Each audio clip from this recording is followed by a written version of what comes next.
अरे सरकार में हम लोग हैं, सरकार का विधायक जीती तब में मार गई घूमना क्या है।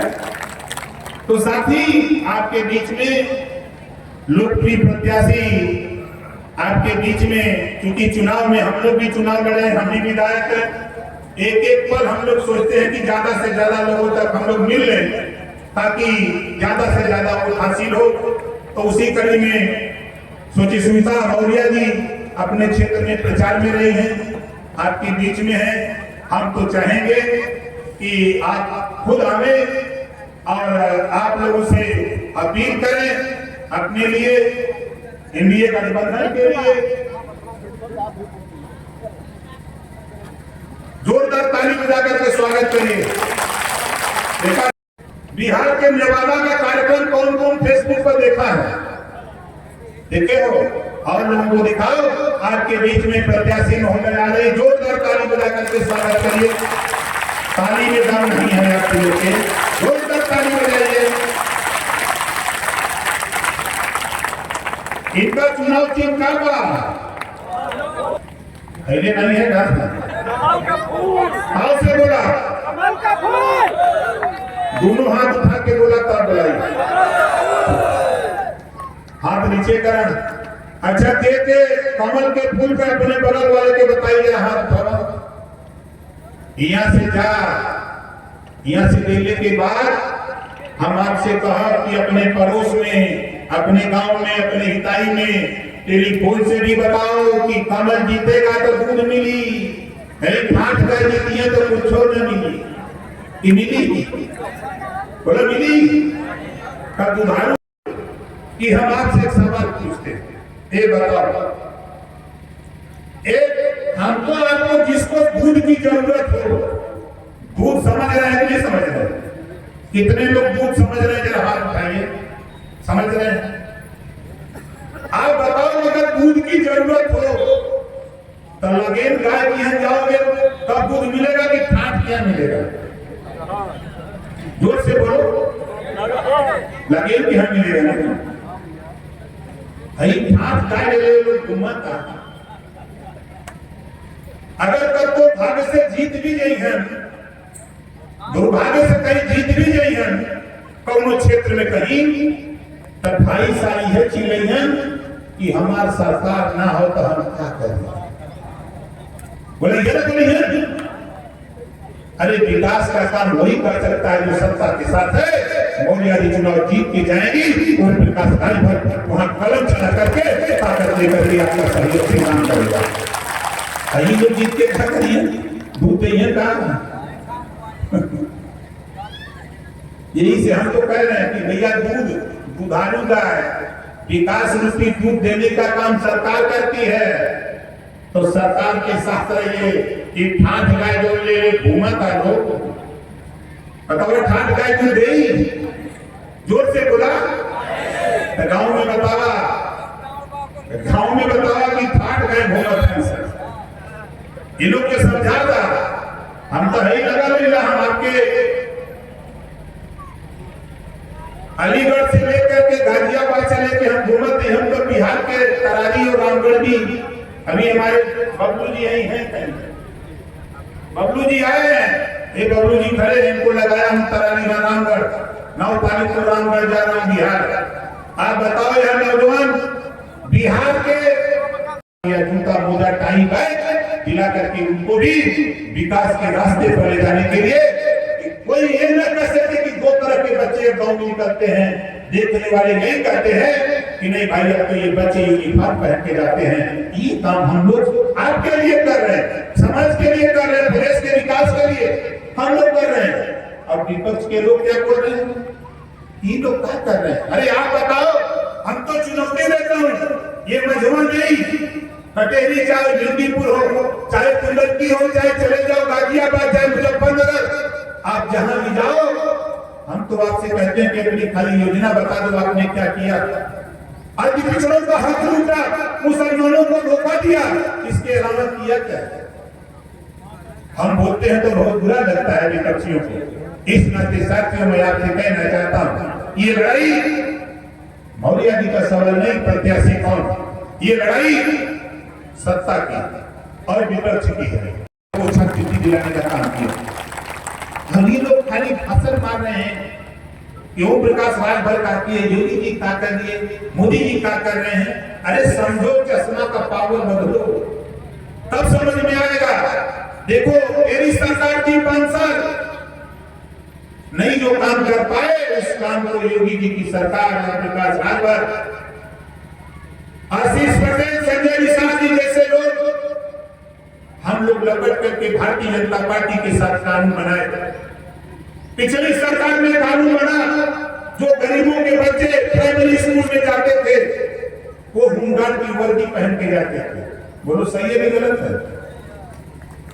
जब कैबिनेट में हम लोग पहुंचे, पहुंच हुई और मुख्यमंत्री जी से जब मैंने कहा कि माननीय मुख्यमंत्री जी, एक ही गांव से 2 तरह के बच्चे निकलते हैं, दोनों शिक्षा लेने जाते हैं। एक देखने में लगता है कि कॉन्वेंट स्कूल में जा रहा, प्राइवेट में पढ़ने, और दूसरा देखने में लगता है कि सरकारी में जा रहा है, इसमें बदलाव आना चाहिए। और हुआ वही साथी जो ओम प्रकाश राज भर 20 साल से गांव-गांव घूम के कहते थे कि जिस दिन सत्ता में जाऊंगा, गरीबों के बच्चों को होमगार्ड की वर्दी हटाकर नया यूनिफॉर्म दिलाने का काम करूंगा। हुआ वही, जीवन सुधर गया, अभी बोलने लगा और पढ़ेगा, आगे बढ़ेगा। ये काम आपने कराया है, इस नाते हम लोग खुशी में। ये योजना हम लोग गरीबों के लिए, आपके लिए, बेहतरी के लिए हम लोग काम कर रहे हैं। पिछड़ों की छात्रवृत्ति का सवाल, समाजवादी पार्टी की सरकार में 500 करोड़ रुपया था। बहुत नेता बोलते हैं पिछड़ों की दुहाई, समाजवादी पार्टी के लोग पिछड़ों की बात करते हैं। उनकी सरकार में 500 करोड़ रुपया छात्रवृत्ति शुल्क कटौती के लिए था। जब मैंने फाइल बनाया, पढ़ा, अब पहली ही कैबिनेट में जब प्रेजेंटेशन था, मैंने मुख्यमंत्री जी के सामने जो बात रखा, 2017-18 के लिए 25 लाख बच्चे खाली पिछड़ी जाति में। हमने कहा 500 करोड़ में कैसे होगा?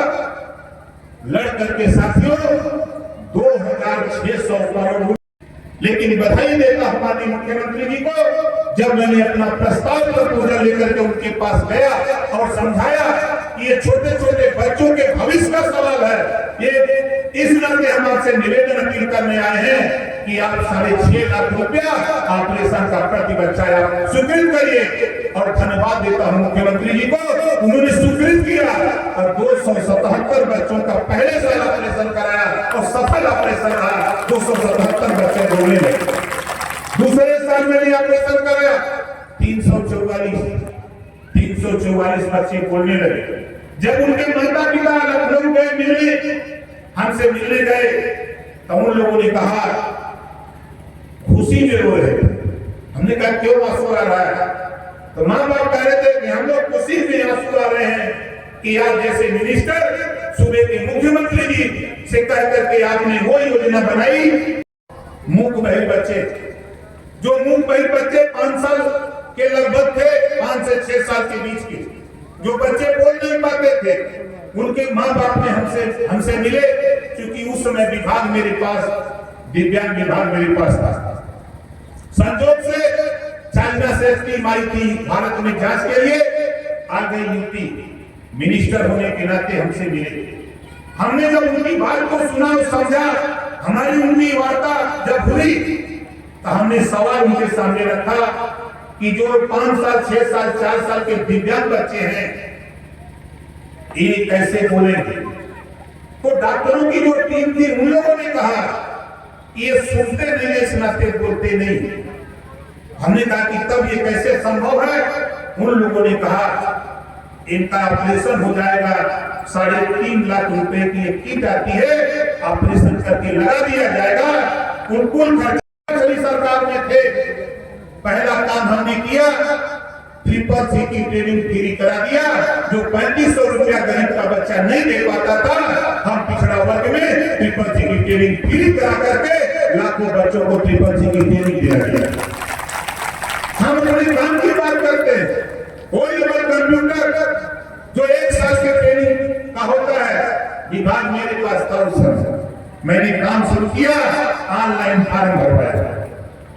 बच्चे जो ट्रेनिंग लेना चाहते हैं उनका भी ऑनलाइन फॉर्म भरवाया, ट्रेनिंग सेंटर का भी ऑनलाइन कराया और ऑनलाइन कराने के बाद पिछले सरकार समाजवादी पार्टी का 5 साल का रिकॉर्ड निकाला तो 900 बच्चे कंप्यूटर पास किए थे। मैं तो माथा पकड़ लिया कि 900 बच्चे पास हुए और 1 साल में ओम प्रकाश राजभर ने जब ऑनलाइन सिस्टम किया, ट्रेनिंग सेंटर ऑनलाइन हुआ, उसकी जांच परख के बाद ट्रेनिंग सेंटर बनवाया गया और ऑनलाइन बच्चों से जब आवेदन मांगा गया तो पहले साल 74,000 बच्चों को कंप्यूटर की ट्रेनिंग दिलाने का काम ओम प्रकाश ने कर दिया। इन लोग के ज्ञान की होता है, काम का होता, उठा के देखा कहीं झाँक के और आगे बढ़ाना। इन लोग हम लोगों को समझा रहे, हम उन लोगों को बता रहे हैं कि घबराओ नहीं और आपको बाहर कहीं जाने की जरूरत नहीं। अब आपके गांव में आपका पंचायत सहायक वही फार्म भरेगा, आप फार्म भरवाओगे अपने गांव में। आपके गांव का कंप्यूटर की कनेक्टिविटी लखनऊ से अटैच है। यहां फार्म भरोगे, पूरे उत्तर प्रदेश के 75 जिले से फार्म भरा गया और आवश्यकता आपको 100 करोड़ की हुई तो 100 करोड़ रुपया माननीय मुख्यमंत्री जी से लेकर के आपके छत पर सोलर पैनल लगाने का काम ओम प्रकाश राजभर शुरू करने जा रहा है। ये मोदी जी की योजना और आपके पंचायत भवन में शुरू करने का कानून मोदी जी ने बना दिया। आपके छत पर सोलर पैनल लगेगा, वहीं से बिजली आपके घर कमरे में जाए, चाहे बल्ब हो, ट्यूबलाइट हो, चाहे फ्रिज हो, एसी हो, कूलर हो, बिजली आपको आपके छत पर मिलेगी। सोलर पैनल लगाने में अगर 10,000 रुपया लगेगा तो 7,500 रुपया योगी जी और मोदी जी देंगे, मात्र 2,500 रुपया आपको खर्च करना पड़ेगा और बिजली आपको फ्री मिलेगी। बताइए योजना सही है कि गलत है? सही। मिनिमम शिक्षा कक्षा 8 पास, मिनिमम शिक्षा कक्षा 8 पास, उम्र 21 साल से 40 साल के बीच, बैंक से सरकार लोन दिलाएगी 5 लाख। आप लोन लेके कारोबार करो और जो 5 लाख का ब्याज होगा वो ब्याज सरकार भरेगी। ये कानून उत्तर प्रदेश सरकार ने पास किया। आप बताओ दूसरी 5 लाख वाली स्कीम सही है कि गलत है? सही है। अब तीसरी योजना सुनो, मोदी जी की योजना पहले से लागू है लेकिन आप लोगों को जानकारी बहुत लोगों को नहीं हो पा रही है। यहाँ कितने लोग हो, बिजली के बिल से कितने लोग परेशान हो, जरा हाथ उठाओ। एक भी विपक्ष का नेता समाधान की बात नहीं कर रहा और देश के प्रधानमंत्री माननीय नरेंद्र मोदी जी ने योजना बना दी है। हमको आपको जानकारी नेता लोग नहीं दे पा रहे। जब मुझे इसकी जानकारी हुई तो मैं साल भर से समझा रहा कि अधिकारी गलत रिपोर्ट देगा तो उसके खिलाफ भी 420 का मुकदमा लिख उसे जेल भेजने का भी कानून बनाया गया। बताओ ये योजना सही है कि गलत है? किसको किसको सही है, जरा हाथ उठाओ। सही है। विरोधी पूछेगा कि ओम प्रकाश राजभर क्या कर रहे हैं, उत्तर प्रदेश सरकार क्या कर रही है, उनको बताइए। पहली योजना, दूसरी योजना, एक महीना पहले कैबिनेट में प्रस्ताव आया, एक उद्योगपति को 500 करोड़ रुपया बिना ब्याज का फैक्ट्री लगाने के लिए सरकार देने के लिए प्रस्ताव लेके आई। कैबिनेट में प्रस्ताव आया, मैं भी वहां था। मैंने माननीय मुख्यमंत्री जी से कहा कि महोदय, जब आप उद्योगपति को बिना ब्याज का फैक्ट्री लगाने के लिए कर्ज दे सकते हैं तो प्रदेश में नौजवानों को भी बिना ब्याज का कर्ज देने का एक कानून पास होना चाहिए। और मुझे बताते हुए खुशी हो है, आयुष्मान कार्ड, पेंशन, रास्ता, सारी सुविधा उसको फ्री देकर विकास की मुख्य धारा में लाने का काम, उस योजना का नाम जीरो पॉवर्टी। हम लोगों ने मिलकर के जब इसको स्वीकृति दी तो मुख्यमंत्री से स्वीकृति करा ली और 2 अक्टूबर को मुख्यमंत्री जी ने इस योजना की घोषणा कर दिया। 15 लाख परिवार ग्रामीण इलाके में, शहरी छोड़कर 15 लाख परिवार ग्रामीण इलाके में एक साथ शौचालय, आवास, स्नान घर, बिजली, जितनी योजनाओं की आवश्यकता उसको है, सभी योजनाएं एक साथ देने के लिए 5 लोगों का हर गांव में चयन करने के लिए 5 विभाग को लगाया गया, 3 महीने का टाइम।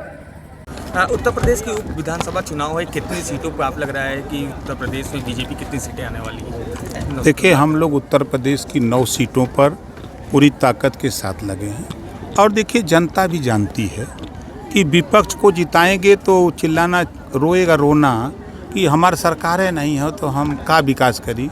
तो जनता भी जानती है कि सत्ता पक्ष को हम जिताएंगे तभी हमारा विकास की जो योजनाएं हैं हमारे तक पहुंच सकती हैं। ये वो भी जानते हैं, जनता भी जानती है और विरोधी पार्टी वाले भी जानते हैं। वो जानते हैं कि ज़्यादा सीटें सत्ता पक्ष वाले जीतते हैं। चुनाव की तारीख बदलने पे अखिलेश यादव ने भी कहा है, एक बयान खड़ा किया है कि तारीख आगे बढ़ना कहीं। अच्छा, उनको तकलीफ है, 24 में तारीख नहीं न बदली, 19 में तारीख नहीं न बदली, 14 में तारीख नहीं बदली, 22 में भी तारीख नहीं बदली। का हस्र हुआ? वही हस्र तारीख बदलने में भी होगा, देख लीजिए। 22 से 24 में अंतर कम है, जो बीजेपी का अंतर है वोटों का। 1700 वोट से बीजेपी लीड की थी मझवा विधानसभा में। देखिए, बाई इलेक्शन और आम इलेक्शन, आप लोग खुद समझदार हैं। ये चुनाव सत्ता पक्ष का चुनाव होता है, आप भी जानते हैं, हम भी जानते हैं, जनता भी जानती है। आम चुनाव होता तो हम आपकी बात से सहमत थे, लेकिन ये बाई इलेक्शन है। बटोगे कटोगे ये संदेश क्या आप दे रहे हैं? नहीं, देखिए, नहीं, समाज पार्टी का नहीं, देखिए, नारा ये ब्रह्मा जी ने लगाया है हम लोग नहीं लगाए हैं। हाँ। ब्रह्मा जी ने कहा है संघे शक्ति कलयुगे, कहा है ना। तो जब कलयुग में संगठन में ताकत है तो वही बात तो हमारा सीएम माननीय मुख्यमंत्री योगी आदित्यनाथ जी कह रहे हैं। एकजुट रहोगे तो दंगा नहीं होगा, बंटोगे तो समाजवादी पार्टी की सरकार बांट के रखा। आपने देखा कि 815 दंगे हुए, 1300 लगभग जन की हानि हुई। बसपा में 600 दंगे हुए, 1200 लगभग जन की हानि हुई। कांग्रेस की सरकार में दोनों का रिकॉर्ड टूट गया। तो यही बात तो कह रहे हैं योगी जी, ब्रह्मा जी की बात कर रहे हैं, कोई अपनी बात थोड़ा कह रहे हैं। नहीं, बट कौन रहा? एक चीज ये जानना है कि कौन बट रहा था, कौन कट रहा था और कौन बट रहा था? अब बता तो दिया कौन? कि भारतीय जनता पार्टी के राज में 7.5 साल हो गया। आप भी देख रहे हैं, जो सपा बसपा कांग्रेस की सरकारों में दंगे होते थे, लोग कटते मरते थे आपस में लड़के, वो इसमें एकदम विराम लगा हुआ है।